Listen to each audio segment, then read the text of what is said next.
You know, the teenage brain is this incredible thing. It's just a powerhouse of learning, creativity, and, well, energy. But that same raw potential, that same power, also makes it uniquely vulnerable.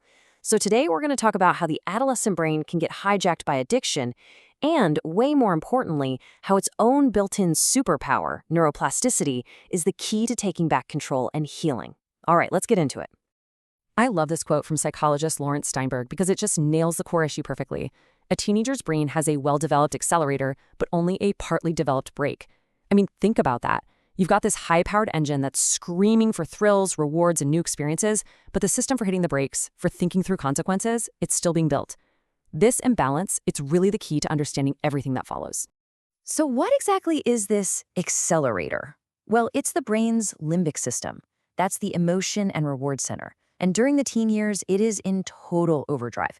It's pushing for novelty, for excitement, for social connection. Now, the brake, on the other hand, that's the prefrontal cortex, the part of our brain that's supposed to handle judgment and good decision-making. And here's the really crucial part you gotta remember. That prefrontal cortex, the brain's CEO, it isn't fully mature until we're in our mid-20s. That means when a teenager starts getting into addictive substances or maybe even compulsive behaviors like nonstop gaming or social media, it's all happening during a critical construction phase in the brain. The impact can be so much more profound, so much more lasting than it would be for a fully developed adult brain.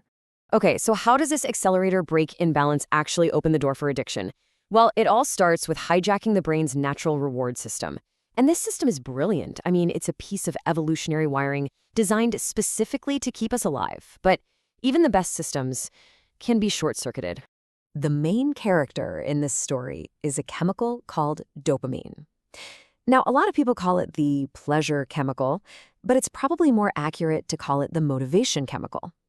See, when we do something that's good for our survival, like eating a great meal or connecting with our friends, our brain gives us a little shot of dopamine that basically says, hey, that was good, let's do that again. Okay, but this is where everything goes off the rails. A natural reward, let's say enjoying a really good piece of chocolate cake, might boost your dopamine by about 100%.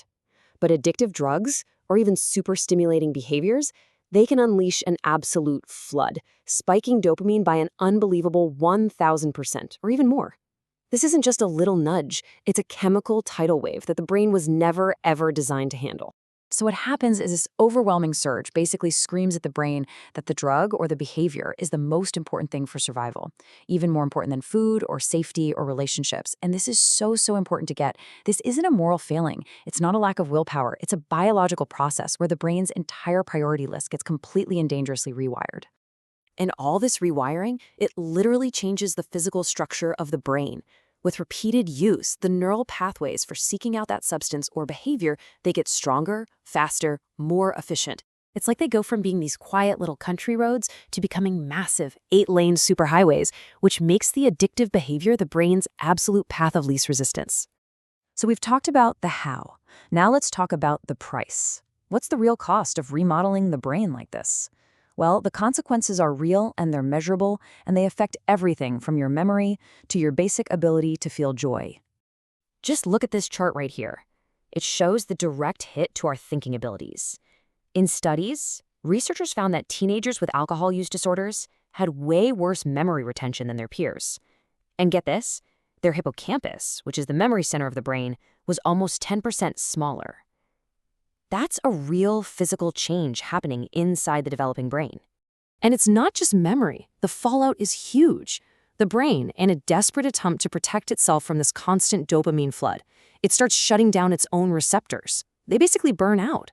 And what that means is that normal, everyday pleasures, hugging someone you love, enjoying a sunny day, they just don't register anymore. They don't give you that same feeling.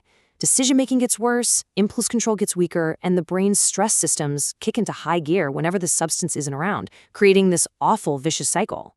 I know, that all sounds pretty bleak, but this is where the story completely flips, and it's awesome. The very same quality that allows the brain to be rewired for addiction is the exact same quality that allows it to heal. It's the incredible science of neuroplasticity. This superpower has a name, neuroplasticity.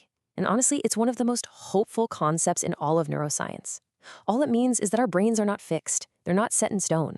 They're constantly adapting and changing and remodeling themselves based on what we experience, what we think, and what we do. This is the scientific fact that makes recovery not just possible, but actually predictable. And get this, the brain has two incredible ways of doing this. First, there's structural plasticity. That means the brain can literally, physically rebuild itself, growing new connections, even new brain cells. But then there's also functional plasticity, which is where the brain gets really creative and can move jobs from a damaged area over to a healthy area. It's kind of like setting up a detour to get around a closed road. It is a complete healing system.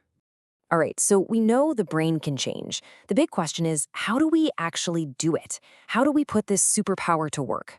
Well, taking the brain from being hijacked to being healed, it follows a pretty clear roadmap. Look, recovery is a journey. It's not a single event, and the brain heals on a timeline. Those first couple of weeks are tough, no doubt, as the brain starts to recalibrate. But within just a few months, real, measurable structural recovery starts to happen. And if you keep it up for 1 to 2 years, we see lasting neurological improvements. This just goes to show that healing is a process, but it's a real observable one.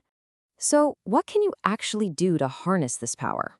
Well, it starts with abstinence.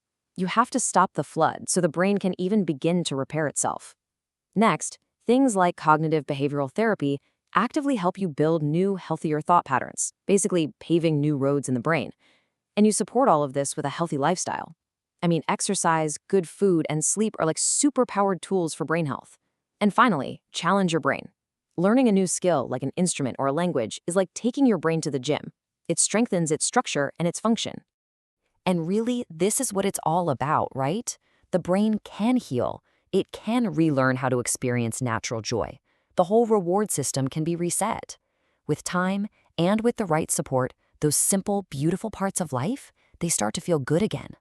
The brain can rediscover its natural sense of balance. So the science is absolutely clear on this. The brain isn't just a passive victim here. It is an active, dynamic organ that is capable of profound, incredible healing. Its resilience is just remarkable. So the real question this leaves us with is, how will we, as individuals, as families, as a community, how will we support that incredible capacity for recovery?